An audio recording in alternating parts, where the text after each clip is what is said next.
Hey then. Hello, good morning.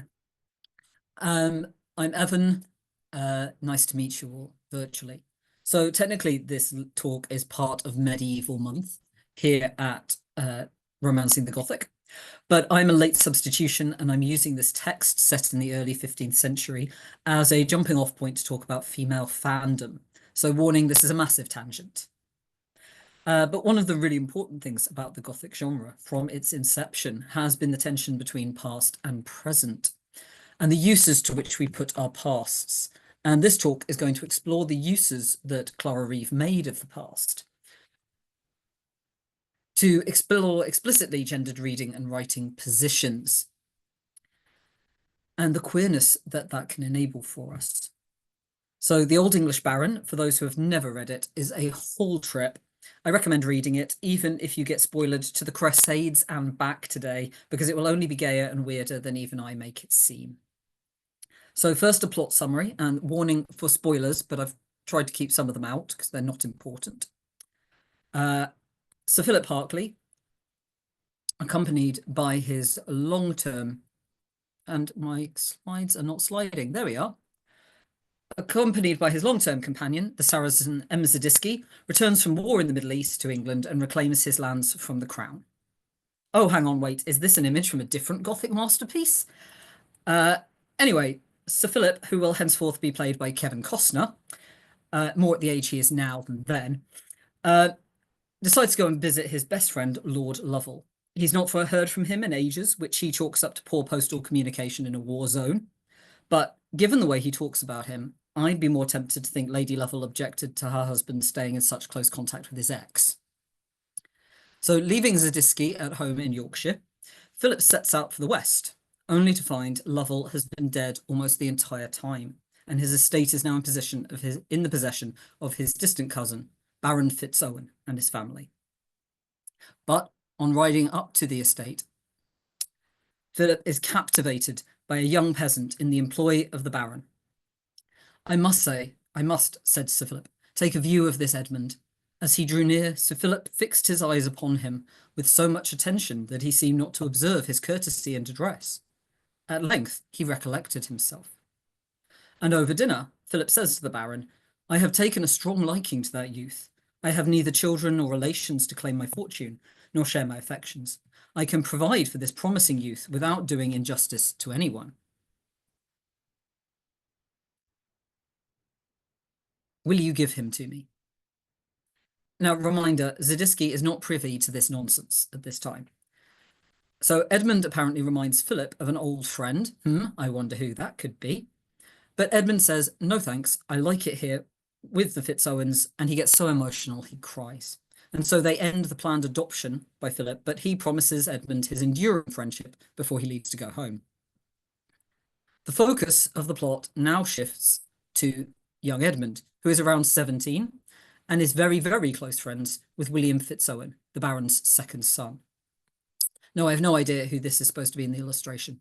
No one goes to a monastery. So Edmund is resented for being just a bit too perfect by everybody, not completely enamoured of him. The main antagonist is called Dick Wenlock, so enjoy that. And he wants to marry Emma Fitzowen. So he decides to trash talk Edmund to her because he thinks he's the biggest rival for her affections.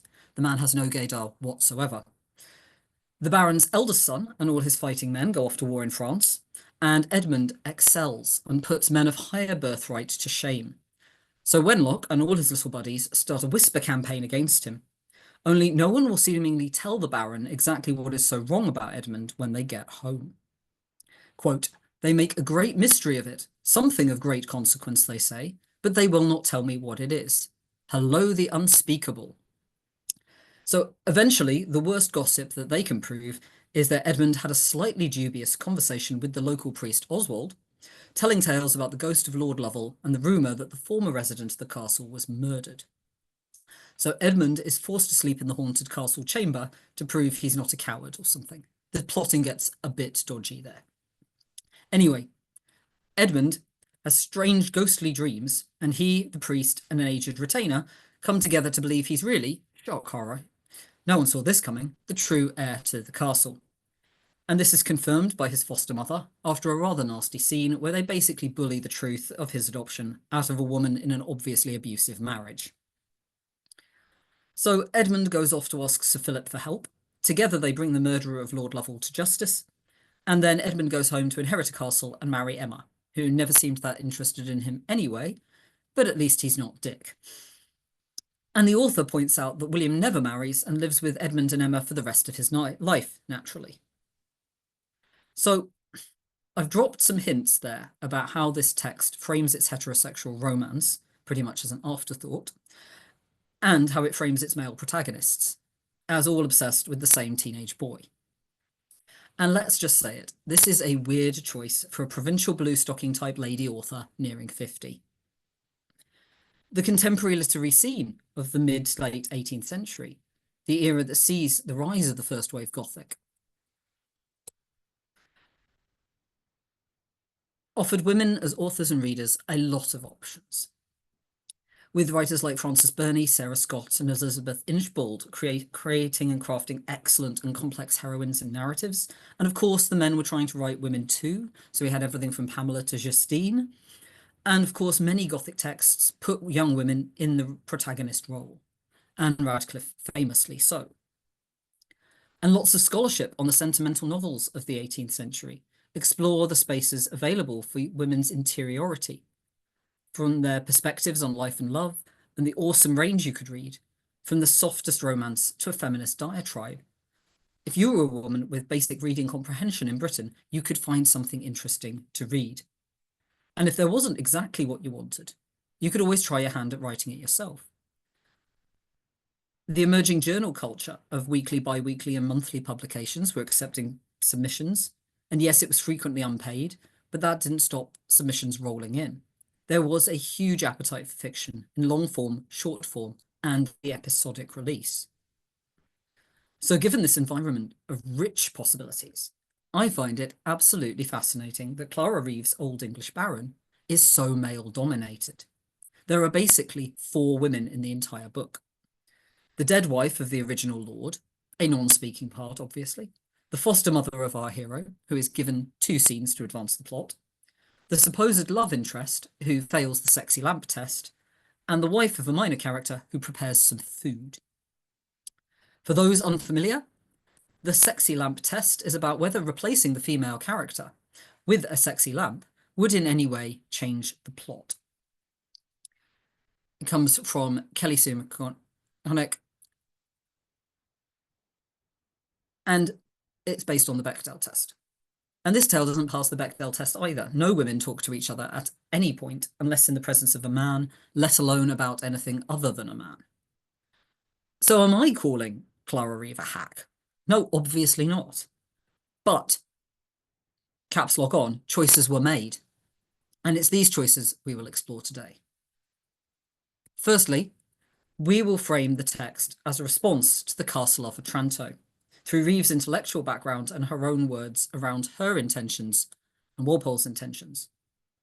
Then we'll look at the text as representing the homosocial dynamics that Eve Kosofsky-Sedgwick, theorist of queerness and the Gothic, identified in her book Between Men, about how the homosocial spaces in society function to shore up and illuminate dynamics of power and normativity. And finally, we'll turn to my favourite reading position for the Old English Baron. No, not lying on your bed holding a book above your head, but yowie. It's a multi-generational MLM fic extravaganza. There are so many possible ships that when I teach this text, I get my students to come up with portmanteaus. If you're a fan of the book, I'd love it if the audience join in. Put your OTP in the chat. So let's start by contextualizing the Old English Baron as a direct response to the Castle of Otranto. Now, Walpole was not an overtly scholarly type. He dropped out of college, he pissed about on his grand tour, he was clever and he was interesting, but he wasn't a dedicated scholar all his life. So when he wrote his little Gothic tale, it was an entertainment first and foremost. It was based in a dream, he claims, and dashed off at speed. And Walpole says in the preface to the 2nd edition that it was an attempt to blend the 2 kinds of romance, the ancient and the modern. In the former, all was imagination and improbability. In the latter, nature is always intended to be, and sometimes has been, copied with success. So he's deliberately mixing modern audience preferences for realism in human motivations and observations of character with the fantastic elements of the early modern and medieval tales with their monsters and myths. Reeve, by contrast, was very scholarly her whole life. Although a provincial, hailing from my hometown of Ipswich in Suffolk, by the way, she had a lot in common with the more influential Bluestockings, many of whom were Walpole's friends and contemporaries. She was a fairly prolific writer, although most of her work is no longer read or published or even taught, which is a bit sad. In 1785, she wrote an entire book of literary theory and history called The Progress of Romance. I don't necessarily recommend it. It's seriously xenophobic in its comparative literature sections, but it does contextualize some of her response to Walpole. And she initially published The Champion of Virtue in 1777, before it was edited and republished in 1778 under the new and frankly more Gothic title of The Old English Baron. The original title, I think, is telling. It has the character of the improving works designed for young ladies of a certain type. And I'm picturing the audience of the circulating library as mocked in this cartoon about Gothic readership. And I can imagine the patrons being much more likely to pick up the latter title. And I love that the Gothic fashion on the far right there now makes me think of Chapel Rowan. So that's great. More lesbians, yes. So the rebranding also came with a new preface in which Reeve lays out her intentions. So first we get a direct reference to the inspiration, a statement that she planned to follow the same basic design. As this story is of a species which, though not new, is out of the common track, it has been thought necessary to point out some circumstances to the reader. The story is the literary offspring of the Castle of Otranto, written upon the same plan, with the design to unite the most attractive and interesting circumstances of the ancient and modern novel. At the same time, it assumes a character and manner of its own that differs from both. It is distinguished by the appellation of a Gothic story, being a picture of Gothic times and manners. But then we get some caveats. I beg leave to conduct my reader back again till he comes within view of the Castle of Otranto. The book we have mentioned is excellent, but it has a redundancy. Had the story been kept within the utmost verge of probability, the effect had been preserved without losing the least circumstance that excites or detains the author. Detains the attention. Can't read today. Basically, she thinks Otranto gets too silly, and that by leaning into the sort of nonsensical events that appear in older tales, such as The Green Knight, with Walpole's giant helmets falling from the sky and ghostly apparitions, the modern reader is robbed of the suspension of disbelief. A phrase she wouldn't have had yet, because we have Coleridge to thank for that in 1817, but you get what I mean. So Reeve seems to want a medieval romance, but one that will not disturb modern sensibilities. Honey, you don't want the Gothic, you want historical fiction, it would seem. And there was plenty of that about too. There were tales coming through in the journals that are about handsome crusaders or about the English Civil War, and you even get the occasional ecclesiastical setting. And these are sister genres, we can say. And a novel like 1783's The Recess by Sophia Lee, about fictional daughters of Mary Queen of Scots, really highlights the crossover elements with some good spooky dungeons. But in key ways, the Old English Baron leans into its historical setting much more fully than Walpole's. The Castle of Otranto is a made-up place, despite what Montague Summers might claim. It is a space in a foreign country and in the past where we can explore horrors like incest and ghosts and keep them safely at a distance from us. But Reeve brings all that home with specific locations and specific eras in English history. She introduced her story with the line, "In the minority of Henry VI, King of England, when the renowned John Duke of Bedford was regent of France, and Humphrey, the good Duke of Gloucester, was protector of England." She immediately deals with the very real situation of English inheritance laws, as Sir Philip, our first protagonist, returns from many years abroad as knight-errant, and finding his estate sequestered in the hands of commissioners appointed by the protector, he was obliged to prove the reality of his claim. And thus she sets up the method by which our hero, Edmund, will be restored to his estates later. And the main inheritance plot ends with an actual trial that depends on ideas of a justice and honour that Reeve roots in her understanding of the times, as the criminal, as the text calls him, is allowed to choose banishment instead of death, infamy, or a life of solitude. Now, I'm not claiming all Reeve's historical details are accurate. It's not really the point here. But her desire to have a more realistic setting brings murder and theft home. And she insists that we are no better than our Catholic continental counterparts, unlike most of the Gothic authors of the time.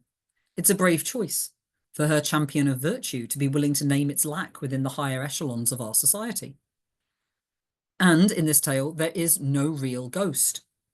There are only dreams of ghosts and intimations of ghosts, even imitations of ghosts. There is always a semi-plausible explanation, psychological reasoning. You could even chalk it up to divine revelation at times if you're so inclined, because everyone's constantly praying for insight and wisdom. And yet this story does remain within the Gothic. And I'd argue that this is because it is still transgressive fiction. Firstly, because it's willing to bring home the critique and disturb ideas of inherent and inherited worth that structures a society based in ideas of certain bodies having better characteristics than others in a feudal society. Edmund, our hero, might be revealed to have been highborn all along, but the ease with which categories can be broken and origins disguised, and the petty and spiteful machinations of his supposed betters, really undermines the structure of a society based in ideas of inborn merit. And given Reeve's family's Whiggish political leanings, it seems likely that this is quite a deliberate little irony. But the other and more interesting transgressive potential in this text arises from its hero's strong and loving bonds with other men, and Edmund's complex relationship with normative masculinity. The main inheritance plot, as outlined in my introduction, resolves in a trial almost 100 pages before the end of the novel. The revelation of the murderer and the legal restoration of the property to our hero is a secondary concern to the resolution of our many, many emotional entanglements and the establishment of a very queer blended family at the close of the novel. So let's look at Reeve's text as an exploration of homosocial dynamics. Now, in hardcore theory terms, for those of you who are academics, Eve Kosowski-Sedgwick locates male homosocial desire within the structural context of triangular heterosexual desire, drawing on René Girard, Freud, and Levi-Strauss, especially as he is interpreted by Gail Rubin, who offer the basic paradigm of male traffic in women. Basically, men triangulate their positions in society through women, the exchange of whom through marriage and family structure shores up patriarchy. But this structure rather assumes a baseline heterosexuality. And Kosowski-Sedgwick, however, as a queer theorist as well as a Gothicist, knows that society is way more complex.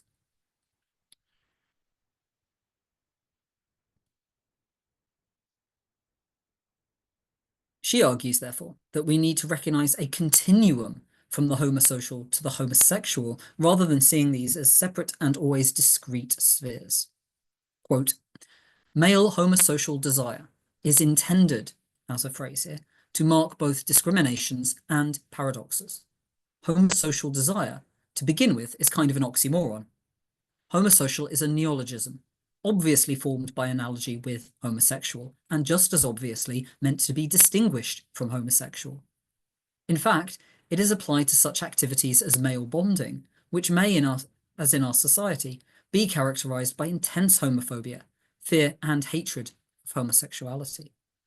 To draw the homosocial back into the orbit of desire, of the potentially erotic, then, is to hypothesize the potential unbrokenness of a continuum between the homosocial and homosexual. Hiccups. I'd argue that Reeve's text is always drawing the homosocial back into the orbit of desire. The language of love and marriage and the friendship and duty is interchangeable throughout the text. And men embrace each other way more often than they embrace any of the women. And Reeve made a fascinating decision in sidelining the female characters to focus only on the men in their domestic spaces and at war. She is focused entirely on the homosocial sphere, and even when there is a traditional marriage plot, it's not explored from the perspective of the woman. There is no heroine for the reader to readily identify with. Emma, the supposed love interest, has no character, desire, or opinions. In fact, she repeatedly states that she will suppress any individuality she has to put her father's opinions and decisions above her own. The union of Edmund and Emma functions solely to provide another generation of sons who are exchanged then between the older men. Quote, a second son, who was called Philip Harclay, upon him the noble knight of that name settled his estate in Yorkshire, and he took the name and arms of that family. The third son was called William. He inherited the fortune of his uncle of that name, who adopted him and made the castle of Lovell his residence, and died a bachelor. Confirmed bachelor William Fitzowen. So love between men binds together the upper echelons of society and is essential to the working of the social order, rather than disruptive to its ends. Thus we can see how, when we take the homosocial to its logical conclusion under patriarchy, it results in men having the power to determine the shape of the family and to state what normativity means. And it's not heterosexuality. Not as we know it, Jim. In Reeve's novel, the strongest links between households are not cemented through the marital exchange of women, as suggested by Kosofsky-Sedgwick's theoretical forebears and influences. It is more precisely the exchange of younger men between the households as sons, heirs, and dependents. This binds the family of the Baron, the Lovell family, to which Edmund is restored, and the household of Sir Philip, all through Edmund. And that's hinted at from the very beginning of the text, in the quotation that I first read to you. At the end of this novel, multiple same-sex parental alliances are constructed around Edmund and his offspring. Firstly, Sir Philip Harclay and the Baron both lay claim to the role of Edmund's father, agreeing to share their responsibilities. The first step we shall take shall be to marry our Edmund. Gay and ambiguous. And with this new bond between them, tellingly, Zadisky goes back to Syria in search of his own estranged son, never to return. Then Philip adopts a son, sharing parentage with Edmund, and William adopts another son, forming another co-parenting arrangement between men. And so I say Kosofsky-Sedgwick's original framework doesn't go far enough for this tale, for this goes beyond a representation of an existing social mode to create a more extreme version. Instead, I suggest we can, and possibly even should, read the Old English Baron the way we read modern fanfic, and lean into the shipping and the potential for same-sex romance that the text is really overtly offering to us. First, the obvious argument is that, of course, this text is always already fan fiction. Reeve told us as much. Here's some more of the preface. I was both surprised and vexed to find the enchantment dissolved, which I wished might continue until the end of the book, and several of its readers have confessed the same disappointment to me. The beauties are so numerous that we cannot bear the defects, but want it to be perfect in all respects. It seemed to me it was possible to compose a work upon the same plan wherein these defects might be avoided, and the keeping, as in painting, might be preserved. She is literally remaking the original. It's a fix-it fic. And yet, the changes she makes are not merely aesthetic as she might be claiming. A lot of her alterations are not solely or even mostly grounded in realism. The movement of the action from the continent to British shores is a political choice for sure. But the refocusing on the male characters is even more interesting, as this text does interesting things with gender. Women's subjugation to men is important to key plot points in the narrative. Arguably, the original Lady Lovell's inability to act as an independent subject and landholder after the murder of her husband leads to her son Edmund's estrangement from his family heritage and property, kicking off the whole shebang. Women's lack of agency is constructed as normative, despite the evils that could have been avoided had Lady Lovell had access to formal justice. Edmund's foster mother, Marjorie, remains in a hostile marriage with a violent man, even after he regains the wealth of his family inheritance and has the means to remove her from that environment. He promised her safety, and we see no evidence of his fulfilling that promise. The subjugation of women is not Reeve's theme in the Old English Baron. It is merely the necessary reality that underpins male totalizing power. Now, Robert Miles attempts what he calls a defensible generalization of distinctly male and female trends within early Gothic, and suggests that female writers of the Gothic are primarily interested in rights for their class, for their sex, but male writers of the Gothic are more absorbed in the politics of identity. However, such distinctions are artificial. As Obi Kuykendall observes, it is Walpole who puts stark emphasis on the violent detours that the homosocial order must take through the bodies of women, quite literally. And as I point out today, Reeve even downplays this violence. Walpole constantly puts his heroines in peril. We follow the logic and reasoning of the villain Manfred, but our sympathies are always with his victims. It's a classic dynamic, one explored in depth in Carol J. Clover's classic work on feminist horror, Men, Women, and Chainsaws. These films are designed to align spectators not with the male tormentor, but with the female victim, the final girl who finally defeats her oppressor. A Gothic trope that I think we can trace all the way back. And we very much have a final girl dynamic going on in Otranto with Isabella, and the audience are absolutely expected to sympathise with her, her fear, and her resilience.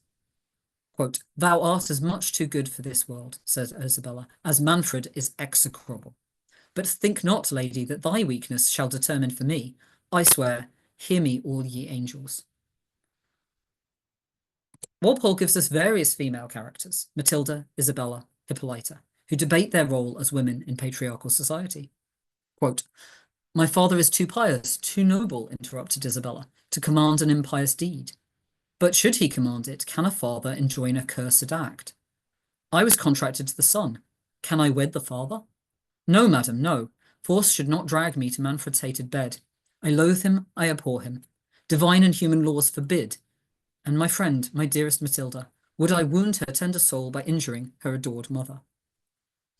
"My lovely children," said the touched Hippolyta, "your tenderness overpowers me, but I must not give way to it. It is not ours to make election for ourselves. Heaven, our fathers, and our husbands must decide for us." And this from the man who called Mary Wollstonecraft a hyena in petticoats, remember. But there is no final girl in the Old English Baron.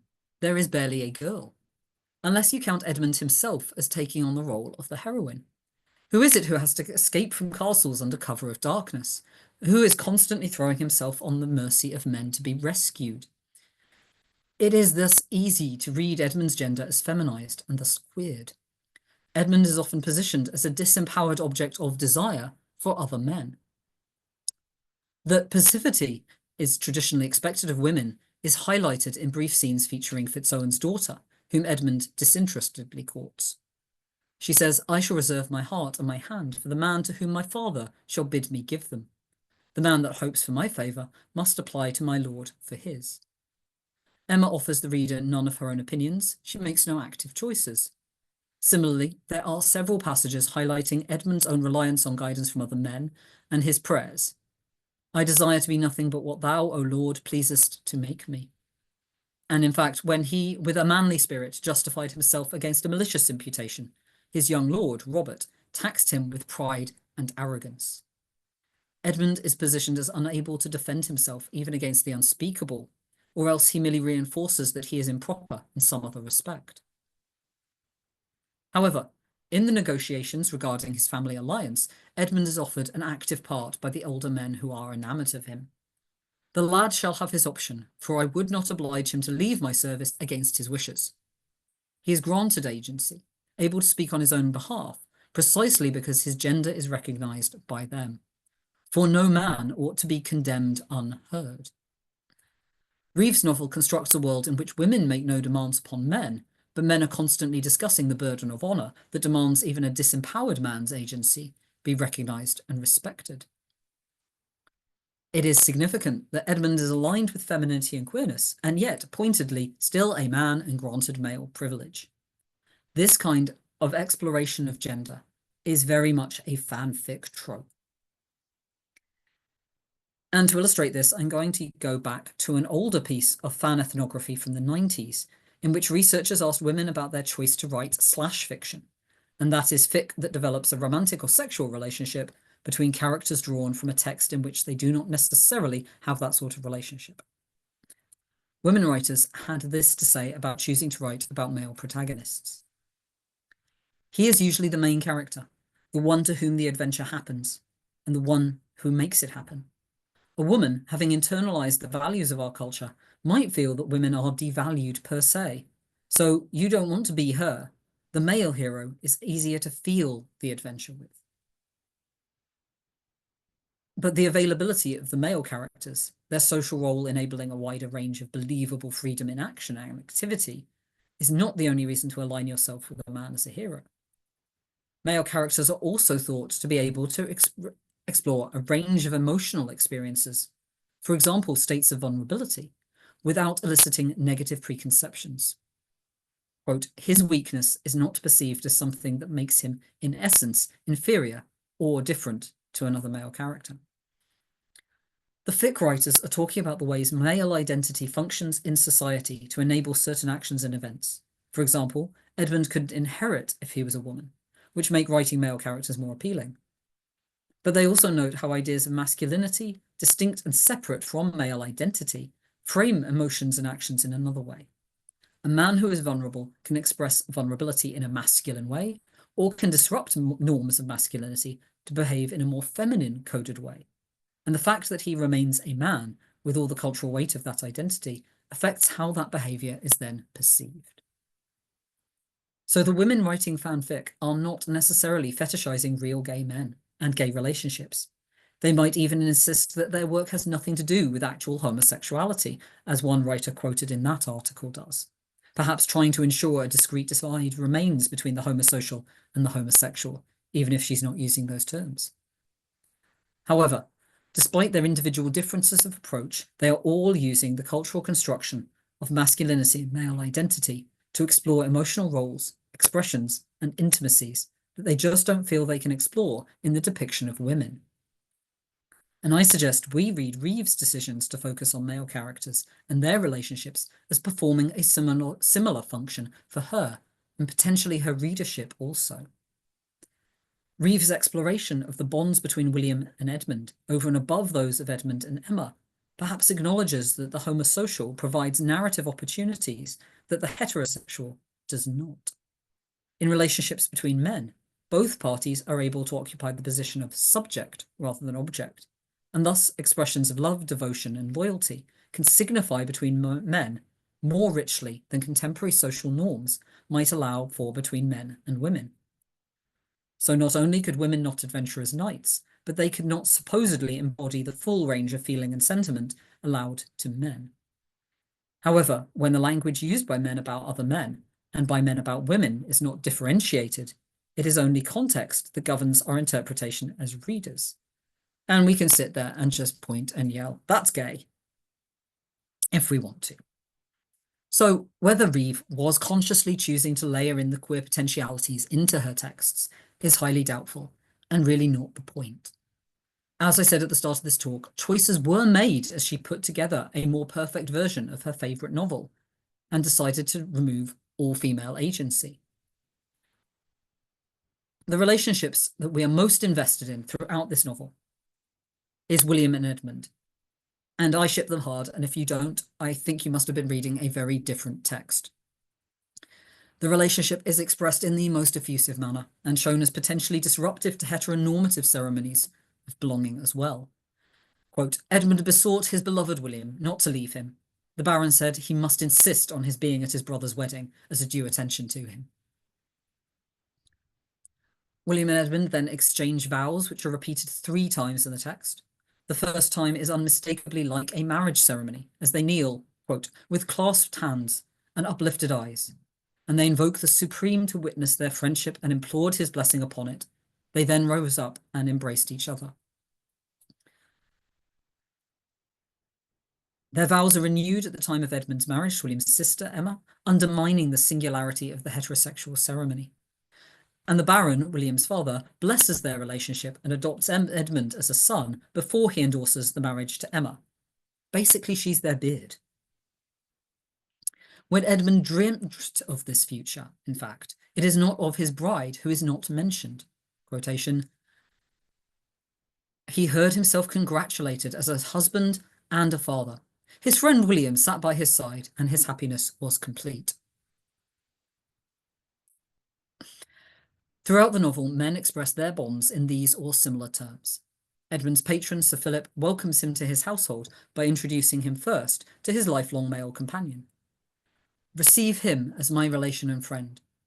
Zadisky, do you embrace him first? Edmund, you and this gentleman must love each other for my sake. And Zadisky then welcomes Edmund as the beloved and protected of Sir Philip. The last 60 or so pages of the novel are all about William's stress that Edmund won't come home after the trial because of the animosity that Wenlock stirred up, and then reassuring the reader that these central relationships will hold even within the confines of the hetero happily ever after that the novel conventionally ends upon. And thus I suggest that Edmund and William's quasi-marriage and Edmund and Emma's supposedly real marriage are both transgressive Gothic parodies. To view the heterosexual relationship as more legitimate is to read against the grain of a text that gives it less emotional and textual weighting. But to invest in the homosexual is to be willing to suspend quite a lot of disbelief about 15th century English social norms in a supposedly more accurate historical fiction. Though same-sex love is constructed as essential to the normative order being restored, there is still a socially destabilizing potential in the identifications encouraged in the reader themselves. When the terms of affection between all people are interchangeable, there isn't even language for what was perceived to be wrong between William and Edmund. Their critics struggle to define their objections, after all. But you can't erase the repeated acknowledgement that Edmund's behaviour, which continually blurs class, sexuality, and gender divisions, is considered deviant throughout the first 100 pages. Edmund's uncertain class position leads to an uncertain gender position, as he is, like a woman, dependent upon other men's good opinions of his virtue. This dependence is also a characteristic of the only person of colour identified in the story, the Saracen of Greek heritage, Zadisky, Sir Philip's friend and companion of uncertain status within his household, bound to him by ties of friendship and gratitude. So the closest same-sex male relationships are therefore coded as other through the deployment of class and race signifiers. And it's my argument that the narrative attempts to resolve these tensions through imbuing its male protagonists with so much power and wealth, they literally can reshape their local society. And by sending away the one person of colour, as the others form an interconnected web that consolidates their influence and enables the legitimation of the continuing homosocial desire. In the end, Reeve has created what could be described as a form of medieval gay male utopianism, whether she meant to or not, using the power dynamics of an imagined patriarchal past, even more totalizing in its entrenchment of male power than it really was, to enable her idealized white male characters to live as they please. That she wrote about this in an era that saw an explosion of literature for women, by women, and about women, is even more convincing to me that this follows the same logic as modern fic. For why else choose these messy gay nights over creating a strong female character? Unless it is just a thinly disguised fetish after all, in which case RIP Clara Reeve, you would have loved AO3. Thank you for listening.